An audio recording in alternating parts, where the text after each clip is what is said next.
Halo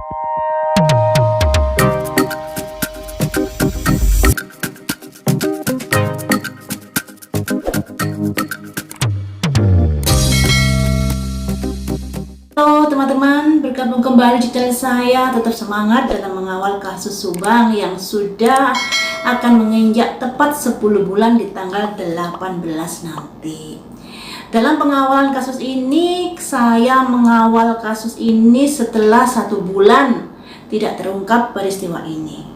Nah, dalam pengawalan yang pertama kali itu yang membuat saya agak, loh kok begini sih ya? Itu karena banyaknya paranormal yang terjun langsung di dalam kasus ini, terutama kasus kesurupan. Dari channel-channel YouTube banyak yang kesurupan, kemudian dari keluarga besar Ibu Tuti juga ada yang kesurupan. Mengapa begitu banyak fenomena kesurupan di dalam kasus ini? Dan pertama kali saya mengawal kasus ini, terpaan, hempasan begitu kencang yang ditujukan kepada saya, karena prediksi saya melalui kartu tarot ternyata mungkin tidak sesuai dengan pikiran kalian, dengan keinginan kalian, di mana prediksi saya dalam kartu tarot ini cenderung ke tokoh-tokoh yang di luar dari dugaan kalian ya. Mungkin kalian sangat sayang kepada tokoh-tokoh ini sehingga begitu saya prediksinya kok begini pada tokoh-tokoh ini, akhirnya banyak hujatan dan terpaan yang ditujukan kepada saya. Tapi puji syukur ya, puji syukur clue-clue yang sudah saya berikan dari awal pengawalan kasus ini ternyata ada benernya, dan hal itu bisa di cross checkkan dengan koin 1000. Apa yang sudah saya berikan melalui prediksi kartu tarot, clue-cluenya ini sedikit demi sedikit akan terungkap. Nah, mari di sini kita tindak lanjuti dari saksi-saksi yang berbicara di koin 1000, di mana ada Mr. X yang mengatakan kalau D di depan TKP tanggal 18 nggak bisa tenang, riwa-riwi kesana kemari. Mengapa D seperti itu? Sedangkan Pak W dan Mr. X diam di tempat, tapi D ini riwa-riwi nggak bisa diam di kala itu.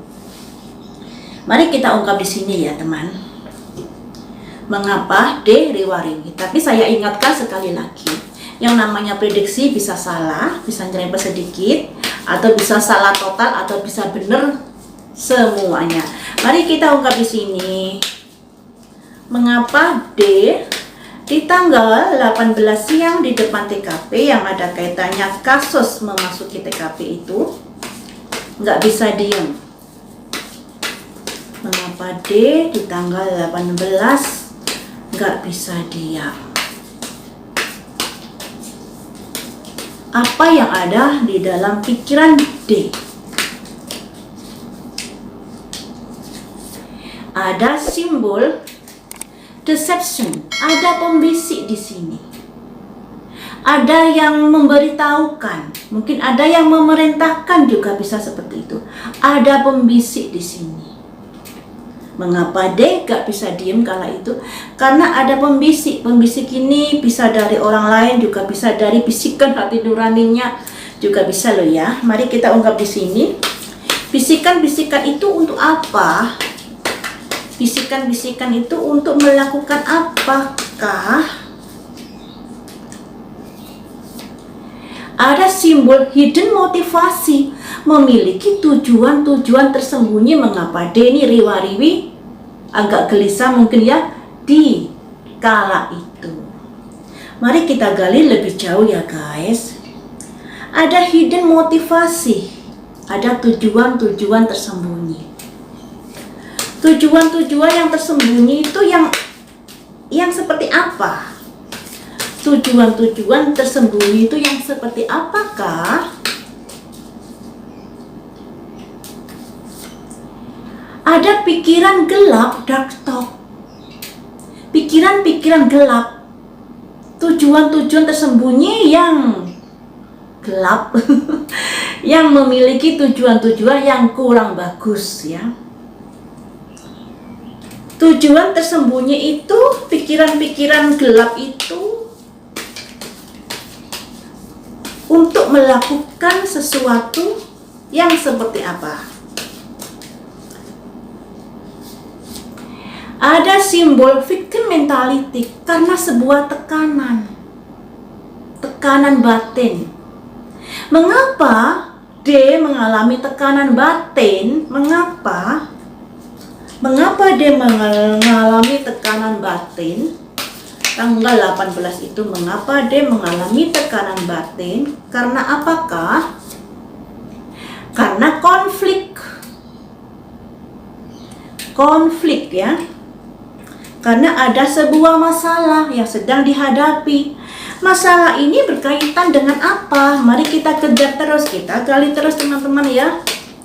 Masalah konflik ini ada kaitannya dengan masalah apa? Ada simbol decrease. Decrease itu kebocoran. Sesuatu yang dilakukan yang tidak sempurna. Jadi di sini ada kebocoran. Kebocoran dalam hal apa? Kebocoran ini dalam hal apa? Kebocoran dalam hal apa? Dalam new beginning. New beginning, memulai sesuatu yang baru atau kehidupan baru, masalah baru. Jadi seperti ini teman-teman. Mengapa si Denny riwa-riwi di tanggal 18 itu? Dikarenakan ada deception, ada pembisik di sini ya, ada pembisik. Pembisik ini bisa dibisikin oleh orang lain atau diperintah oleh orang lain, dan itu merupakan tujuan-tujuan tersembunyi ya. Tujuan-tujuan tersembunyi yang ada kaitannya dengan pikiran-pikiran gelap, guys. Jadi Denny mempunyai tujuan-tujuan tersembunyi kala itu karena dia sedang mengalami tekanan batin di sini, victim mentality. Tekanan batin, stres, depresi terhadap kondisi yang sudah terjadi. Mengapa dia mengalami tekanan batin kala itu? Karena di sini dia terlibat konflik. Ada simbol konflik ya. Dia terlibat konflik. Nah, konflik ini pada akhirnya terjadi sebuah kebocoran. Konflik yang tidak diselesaikan dengan sempurna. Makanya di sini ada kebocoran dan mulailah muncul masalah-masalah baru di sini. Jadi teman-teman, seperti itu hasilnya ya. Si Denny riwa-riwi di depan TKP kala itu dikarenakan dia mengalami tekanan jiwa, tekanan mental karena konflik yang sudah dihadapi. Konflik ini semacam permasalahan-permasalahan yang timbul di kala itu, sehingga si D mengalami tekanan batin. Dan mengapa dia riwa-riwi? Dikarenakan dia memiliki pikiran-pikiran tersembunyi, pikiran-pikiran gelap untuk menyelesaikan kebocoran-kebocoran dari akibat konflik yang sudah terjadi. Kebocoran-kebocoran ini sesuatu yang mungkin yang namanya konflik kan seharusnya diselesaikan dengan sempurna, tapi pada akhirnya tidak terselesaikan dengan sempurna yang terjadi kebocoran ini. Dan si D pastinya ingin menembel yang namanya kebocoran ini agar tidak meluas kebocorannya, agar berhenti kebocorannya seperti itu. Jadi maksudnya dari riwa-riwi ini berusaha gimana caranya dia bisa menyelesaikan kebocoran-kebocoran yang ada kaitannya dengan konflik yang sedang dialaminya.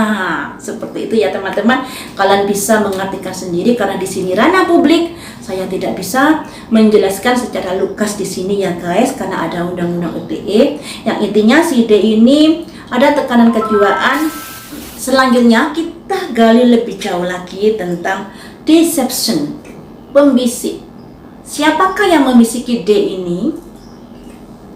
Siapakah yang membisiki D ini? Saya pakai kartu ini ya teman-teman.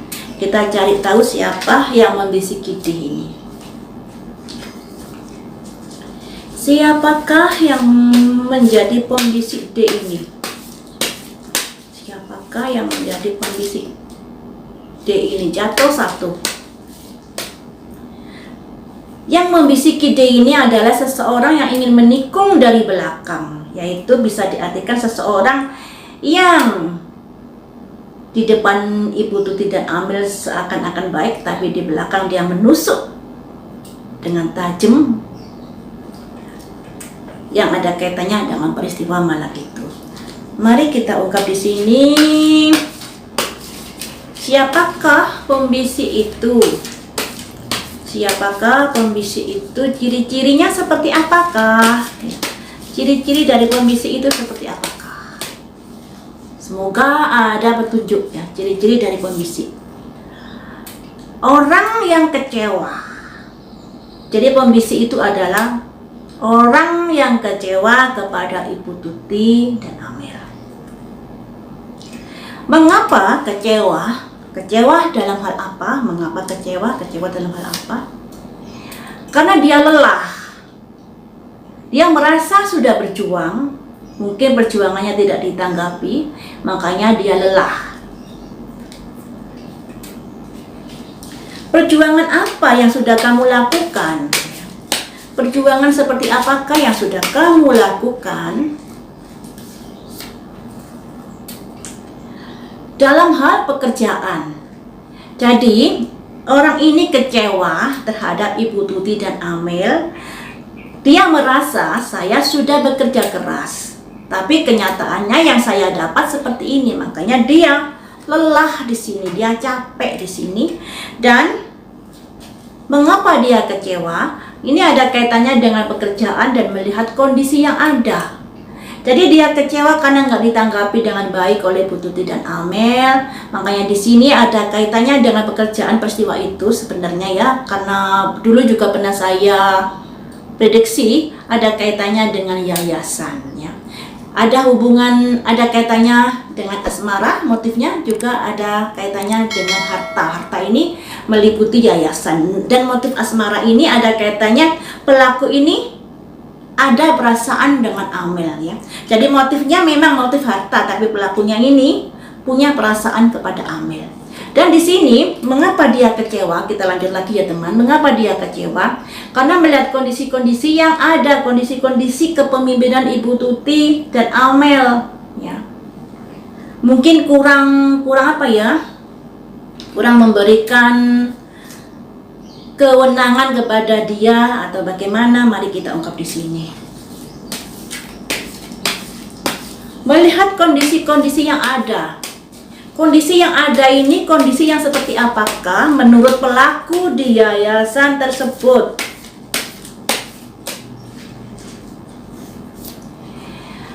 Ada simbol wanita membawa tongkat. Ini simbol dari Ibu Tuti yang keluar. Mengapa dengan Ibu Tuti? Mengapa kepemimpinan Ibu Tuti?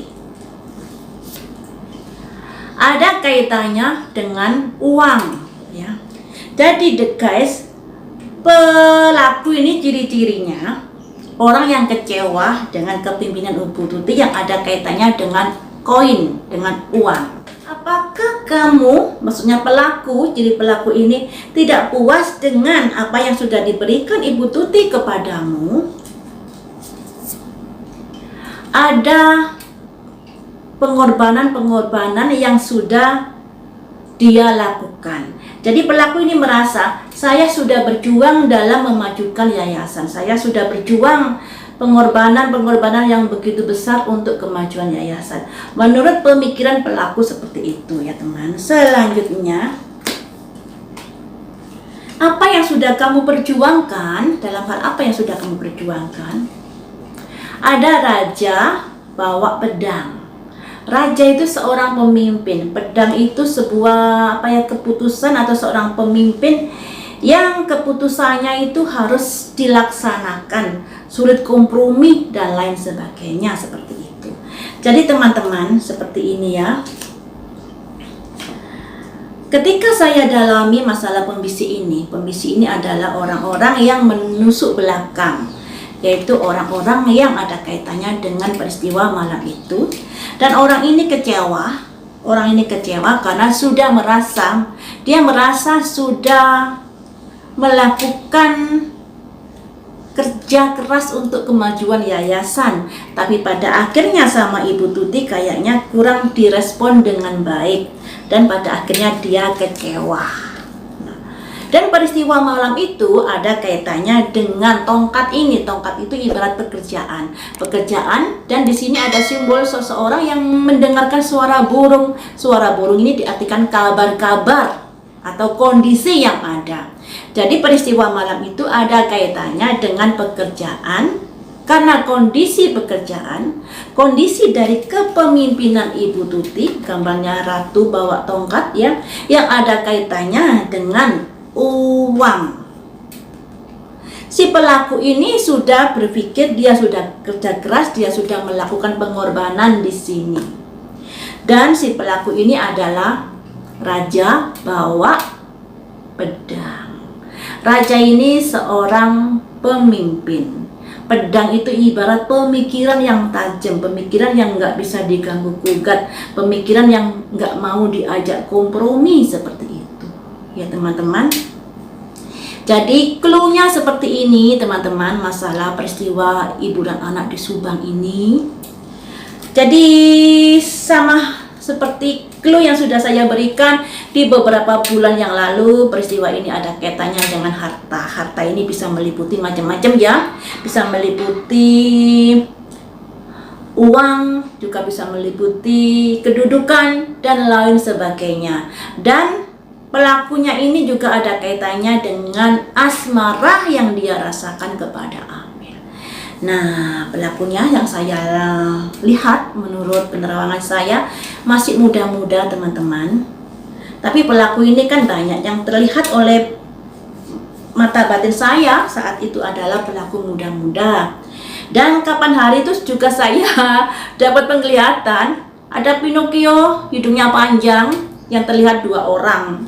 Saya nggak bisa menjelaskan siapa-siapa di sini ya, karena di sini ranah publik. Jadi ada dua Pinocchio yang hidungnya sudah panjang di dalam peristiwa kasus Subang ini. Dua Pinocchio yang sepaket seperti itu. Baiklah teman-teman, sampai di sini dulu. Lain waktu kita sambung lagi dengan prediksi yang lainnya. Terima kasih sudah setia menonton di channel saya.